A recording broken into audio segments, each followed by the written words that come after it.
Halo, perkenalkan namaku Andito atau biasa dipanggil Dito. Sekarang aku berusia 25 tahun dan bekerja sebagai junior marketing di salah satu perusahaan multinasional di Indonesia. Kata orang-orang, aku sangat beruntung karena bekerja di sana. Aku pun hanya tersenyum, dalam hati mengamini keberuntunganku. Mereka yang mengatakan aku beruntung hanya melihat aku yang saat ini. Aku yang hari ini bisa berdiri tangguh dan menerima apa adanya diriku. Setelah melalui sebuah proses yang panjang yang menguras jiwa dan ragaku. Kata mereka, aku sakit. Ya, aku pernah dibawa ke orang pintar. Dan ternyata gak ada perubahan yang berarti. Aku tidak sembuh seperti yang mereka inginkan. Akan tetapi, ada sesuatu yang menusuk di hatiku saat melihat ibuku menangis tanpa suara. Di kursi meja makan, dia terdiam meratapi nasibku. Ceritaku berawal 15 tahun yang lalu. Saat itu aku masih berusia 10 tahun. Kata ibuku, ayahku sudah meninggal sejak aku bayi. Sejak saat itu, ibuku berperan ganda. Dia harus menafkahi aku dan kakak perempuanku, juga mengurus semua kebutuhan kami. Jika ibuku pulang malam, aku sering dititipkan ke tetangga. Sementara kakakku sibuk bermain bersama teman-temannya. Aku juga senang-senang saja bisa bermain bersama teman-temanku. Ada salah satu temanku yang bernama Fajar. Dia sering mengajakku main ke rumahnya. Kata Fajar, di rumahnya ada adik ibunya yang bisa bermain sulap. Fajar pun dengan bersemangat ingin menunjukkannya kepadaku. Aku si bocah kecil yang mendengar kata sulap, langsung setuju mengikuti langkah Fajar ke rumahnya. Aku masih ingat betul, waktu aku masuk ke kontrakan Fajar yang ukuran rumahnya hampir seperti rumahku. Di sana ada Om Roy sedang membereskan peralatan sulapnya. "Om, ini Dito." Fajar mengenalkanku pada Om Roy. Sini masuk," kata Om Roy menyambut kami dengan antusias. Om Roy pun menunjukkan beberapa atraksi sulapnya yang keren sekali. Sejak saat itu, hampir setiap hari sepulang sekolah, aku selalu main ke rumah Fajar. Meski Fajar tidak ada, aku pun mengatakan kepada Om Roy bahwa aku juga ingin belajar sulap. Om Roy pun mengiyakan permintaanku. Tahun demi tahun berlalu, kenangan itu masih teringat jelas di bayanganku. Waktu itu, hari Rabu, aku yang berseragam putih merah langsung menemui Om Roy setelah menaruh tas sekolahku. Aku bahkan tidak makan dan berganti baju. Kata Om Roy, hari ini dia akan mengajarkanku sulap kartu. Dan tidak ada yang boleh tahu, bahkan Fajar sekalipun. Suasana rumah sepi sekali. Ibu Fajar berjualan di pasar, sementara ayah Fajar bekerja di bengkel. Keduanya pun baru pulang sore hari. "Fajar kemana, Om?" tanyaku waktu itu. "Fajar lagi ikut ibunya," jawab Om Roy tanpa senyum. "Kamu sudah siap?" Aku mengangguk dan duduk di hadapannya. Kata Om Roy, Tidak semua orang bisa mempelajari sulap ini. Om Roy menatapku dan tersenyum padaku. Bulu matamu lentik ya, bibirmu merah dan tipis, ucap Om Roy lebih mirip seperti gumamat. Kenapa Om? Tanyaku bingung. Om Roy hanya menggeleng. Lalu dia menjelaskan, untuk memulai ritual ini, kita harus melepaskan pakaian. Kata dia, agar semua ilmu yang dipelajari bisa diserap olehku tanpa penghalang apapun. Aku bingung dan takut. Kenapa harus buka baju? Lalu Om Roy mengulurkan selembar uang berwarna ungu. Kamu mau jajan gak? Ini buat kamu. Ya, namanya anak-anak, aku pun mengambil uang tersebut dan melepaskan pakaianku satu persatu. Hanya tersisa celana dalamku saja. Om Roy pun menyuruhku untuk melepasnya. Rasa takut itu semakin menjadi ketika Om Roy menekap tubuhku yang kecil ini dari belakang. Aku berusaha berontak, tapi dia malah mengancam akan membunuhku. Ya, semuanya terjadi begitu cepat. Dia sama sekali tidak peduli ketika aku berteriak kesakitan. Setelah menyelesaikan aksinya, Om Roy menyuruhku membersihkan diri dan memakai pakaianku. Aku langsung ingin pulang, namun dia masih menahanku. Om Roy menatapku. Kali ini dia meminta maaf dan memelukku. Jangan bilang siapa-siapa ya toh. Dengan tubuh gemetar aku hanya mengangguk. Besok main kesini lagi ya, ucap Om Roy saat aku meninggalkan kontrakan. Sejak hari itu, aku mengurung diri dan benar-benar takut. Bahkan pernah satu malam, ternyata aku terbangun karena mengompol. Aku benar-benar takut dan tidak tahu harus cerita kepada siapa. Seminggu setelah kejadian itu, Fajar dan Om Roy mendatangi rumahku. Aku baru saja mau mengatakan pada kakakku kalau aku sedang tidak ada, tapi Mbak Dina sudah lebih dulu memanggil. Tok, Om Roy mau ngajak kita makan di restoran yang baru buka itu loh, yang dekat dengan stasiun. Ayo ikut, kata Fajar sangat bersemangat. Aku sama sekali tidak berani memandang wajah Om Roy. Lalu suara Fajar kembali terdengar. Ayo Tok, sini, naik. Fajar turun dari motor dan dia menarik tanganku. Aku dengan terpaksa mengikuti Fajar. Om Roy menawariku berbagai macam makanan yang sangat menggiurkan. Aku berusaha menahan diri dan hanya mengikuti apa yang Fajar pesan. Saat Fajar ke kamar kecil, Om Roy menarik tanganku dan mengelusnya. Lalu dia mengatakan kalau dia merindukanku. Om tuh sayang banget sama kamu Tok. Berapa hari gak ketemu rasanya kangen banget. Aku memberanikan diri menatap Om Roy. Dia tampak sungguh-sungguh mengucapkannya. Besok main ke rumah lagi ya, pintanya penuh harap. Keesokan harinya di sekolah, Fajar menitipkan coklat untukku dari Om Roy dan dengan pesan kalau aku harus ke rumahnya. Aku yang waktu itu masih kecil benar-benar bingung dengan sikap Om Roy. Akhirnya sepulang sekolah aku mendatangi rumah Fajar.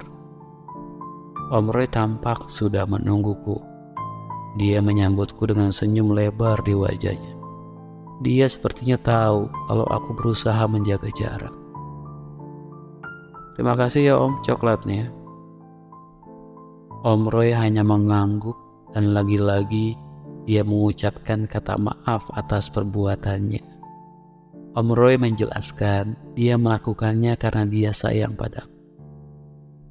Sakit Om, kataku pada Om Roy. Om gak tahu kan? Om Roy menarikku dan memeluk, berusaha meredakan tangisku. Usapan tangannya di punggungku perlahan berhasil menenangkanku. Om Roy berjanji tidak akan mengulangi perbuatannya dengan paksaan. Saat itu, aku benar-benar percaya padanya. Om Roy benar-benar berubah. Dia tidak menyakitiku lagi. Dia selalu memberiku uang dan juga mengajakku bermain. Rasa takutku pun perlahan sirna. Lama-kelamaan, tumbuh rasa sayang di hatiku untuk Om Roy yang selalu membantuku. Saat jam istirahat, Fajar menceritakan padaku kalau Om Roy semalam pergi meninggalkan rumahnya karena mendapatkan pekerjaan di Kalimantan. Tiba-tiba aku merasa sedih dan kehilangan. Kenapa Om Roy pergi meninggalkan aku begitu saja? Tahun demi tahun berlalu saat aku duduk di kelas 8. Ada perasaan aneh yang memuncah di hatiku saat menatap kakak kelasku. Ada sesuatu yang berbeda saat aku berpapasan dengannya. Masalahnya adalah dia laki-laki, sama seperti diriku. Aku berusaha memungkiri, tapi hatiku tidak bisa berbohong. Ada getaran aneh yang kurasakan. Namanya Bagas. Aku pertama kali melihatnya saat dia sedang tanding basket di sekolah. Tentu saja hanya aku yang tahu. Aku tidak berani menceritakan kepada siapapun. "Dito, ada salam dari Sarah loh, anak kelas 7. Ucap Mei sambil menepuk bahuku. "Sarah cakep loh." Aku tahu Sarah, dia memang cantik. Tapi entahlah, aku sama sekali tidak tertarik padanya meski kata teman-temanku dia menarik. Kenapa ya aku? Apakah ini normal kalau aku menyukai sesama jenis? Tapi dulu Om Roy juga mengatakan kalau dia menyukaiku dan dia menyayangiku. Aku berusaha mendekati Bagas dengan masuk menjadi salah satu tim basket. Ternyata Bagas sudah punya pacar. Namun perasaanku tidak surut. Aku tetap berusaha menunjukkan perhatianku kepada Bagas. Sampai ada salah satu anak basket yang menyadari tingkah anehku pada Bagas. Di depan anak-anak basket. Dit, lo gay ya? Suka sama Bagas lo ya? Ngaku aja lo." Semua orang yang ada di sana mentertawakanku dan mengatakan aku banci. Dito banci, Dito banci. Aku bukan banci. Tapi semua kata-kata itu tertahan di tenggorokanku. Aku meninggalkan lapangan. Esoknya, gosip tentang aku yang gay sudah tersebar ke penjuru sekolah. Semua orang menatapku jijik, juga iba padaku. Karena tidak ada yang mau berteman dengan. Sampai lulus SMP aku tidak memiliki teman dekat. Dan karena alasan inilah aku meminta ibuku untuk masuk sekolah asrama saja, agar tidak ada yang tahu tentang masalahku di sini. Selama 2 bulan di asrama, kehidupanku kembali normal. Aku mulai banyak mendapatkan teman. Tapi itu semua tidak berlangsung lama. Karena ada temanku yang berusaha mendekati, namanya Danang. Dia mengatakan kalau aku berbeda dengan yang lain. Dia mendekatiku dan mengatakan dia menyukaiku. Setelah Om Roy, Danang adalah laki-laki kedua yang menyatakan perasaannya kepadaku. Danang tidak meminta jawabanku. Dia hanya ingin mengatakannya saja. Kami berteman baik selayaknya dua sahabat. Sampai pada saat libur, Danang mengajakku menginap di rumahnya. Aku sama sekali tidak berpikir macam-macam. Kejadiannya terjadi begitu cepat. Saat aku sedang tidur, tiba-tiba Danang memelukku dari belakang. Dia berusaha menciumiku. Aku berusaha menolak, tapi tenaganya lebih besar. dan aku terlalu takut untuk teriak. Saat tiba di rumah, aku sering menghabiskan waktuku di kamar. Aku berusaha menemukan jawaban tentang siapa aku. Aku memang tidak bisa menyukai perempuan, dan aku memiliki ketertarikan kepada laki-laki. Akan tetapi, hati kecilku berkata, semua ini salah. Aku ingat pada guruku yang berkata, setiap manusia diciptakan Allah berpasang-pasangan. Aku benar-benar bingung. Harus menjalani hidup seperti apa? Aku takut dosa. Aku takut ibuku akan sedih. Yang aku lakukan hanyalah berdoa dan meminta ampun. Sekembalinya ke asrama, aku mendatangi guruku, Pak Majid namanya. Aku meminta waktunya untuk konsultasi, dan ia pun menyanggupinya. Wajah tua Pak Majid tampak kaget saat mendengarkan ceritaku, mulai dari Om Roy, Bagas, dan Danang. Aku bersyukur Pak Majid tidak menghakimiku seperti yang lain. Dia berkata akan membantuku untuk kembali pada fitrahku sebagai laki-laki. Dan syarat pertama yang harus aku lakukan adalah aku harus menceritakan masalah ini kepada keluargaku, terutama ibuku. Doa orang tua itu langsung didengar Allah, nak. Minta pada ibumu agar Allah memberikan kemudahan untuk kamu melewati ujian ini. Begitu kata Pak Majid.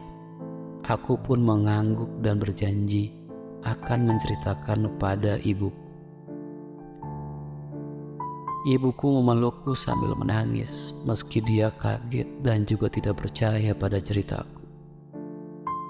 Ibu meminta maaf kepada aku berkali-kali karena tidak bisa menjagaku saat aku masih kecil. Tak, ibu yang lahirin kamu.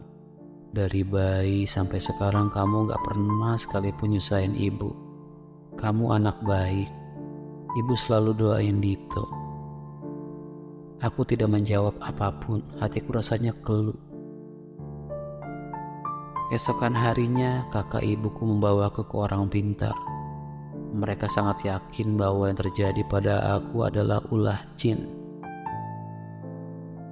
Ya, aku hanya tersenyum. Aku dimandikan bunga, diberikan jimat. Aku yang lebih tahu diriku sendiri.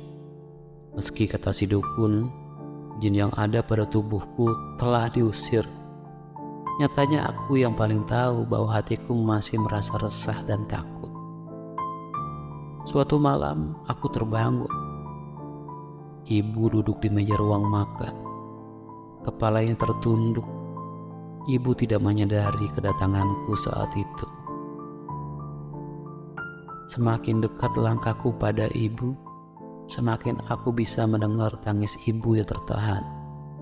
Ibu buru-buru menghapus air matanya dan menunjukkan senyumnya.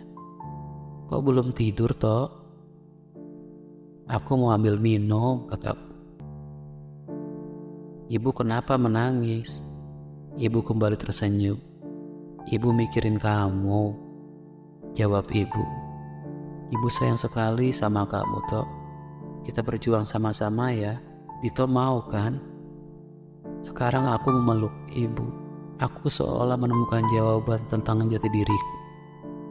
Melihat ibu menangis seperti itu membuat rasa hatiku sakit sekali. Mulai hari itu aku sadar kalau perasaanku pada sesama jenis adalah sebuah kesalahan. Aku terus berdoa pada Allah, dan aku juga fokus mengejar cita-citaku. Kata Pak Majid, aku harus melawan diriku sendiri. Aku sangat bersyukur bisa bertemu dengan Pak Majid dan memiliki ibu yang mendukungku. Sampai hari ini aku masih berkunjung ke psikolog untuk menghilangkan trauma yang disebabkan Om Roy dulu. Aku tahu aku harus berjuang untuk diriku sendiri, dan aku tidak akan pernah menyerah.